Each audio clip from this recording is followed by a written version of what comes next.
हिंदू धर्म में एकादशी का विशेष महत्व है।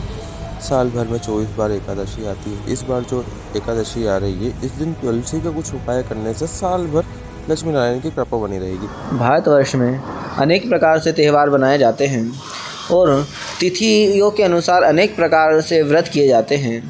वहीं पूरे भारतवर्ष में हिंदू धर्म को मानने वाले एकादशी को बड़ा महत्व देते हैं और एकादशी व्रत करते हैं और भगवान विष्णु भगवान का पूजन करते हैं। शास्त्रों में कहा गया है कि एकादशी समस्त पापों को नष्ट करने वाली कही गई है और भगवान के परम पद को प्राप्त करवाने वाली और वैकुंठ को देने वाली कही गई है। इसलिए व्यक्ति अनेक प्रकार से एकादशी का व्रत करता है और एकादशी के दिन अनेक प्रकार के उपाय करता है और भगवान हरि विष्णु भगवान का पूजन करता है कि उन्हें मोक्ष की प्राप्ति होवे, उनके सारे पाप नष्ट हो जावे। और इसका संबंध पितरों से भी कहा गया है कि हमने देखा होगा कि अनेक जगह पर जब हम पितृ कार्य आदि कार्य करने जाते हैं तो वहाँ पर एकादशी का व्रत का संकल्प करते हैं कि इतना एकादशी हम अपने पितरों के निमित्त करेंगे, इतना इनके निमित्त करेंगे। इस प्रकार अनेक प्रकार को पुण्य देने वाली एकादशी जीवित व्यक्ति के भी करता है और मृतक के निमित्त भी एकादशी की जाती है।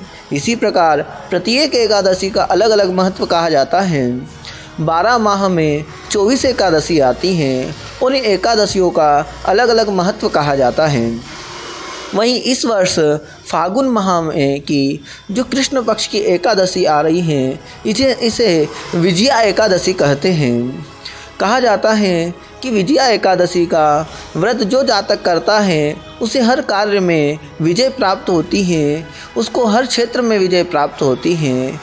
यदि कोई कार्य में उसे बारंबार असफलता हो रही हो तो विजया एकादशी के दिन कुछ प्रमुख उपाय करना चाहिए जिससे सौभाग्य की प्राप्ति होती है, धन धान्य की आदि प्राप्ति होती है।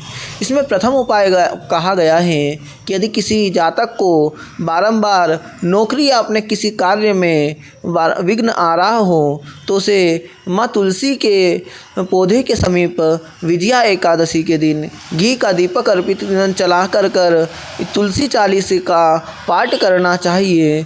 जो इस दिन यह तुलसी चालीसा का पाठ करता है उसके कार्य में आने वाली बाधाएं नष्ट होती हैं। वहीं जो स्त्री सौभाग्य को चाहती हो उसे तुलसी देवी को चुनरी अर्पित कर सौभाग्य की वस्तुएं अर्पित करना चाहिए और तुलसी से प्रार्थना करना चाहिए कि आप हमारा सौभाग्य अखंड करें और हमें सौभाग्य प्रदान करें। इस प्रकार ये तुलसी का पूजन करने से सौभाग्य की प्राप्ति होती है।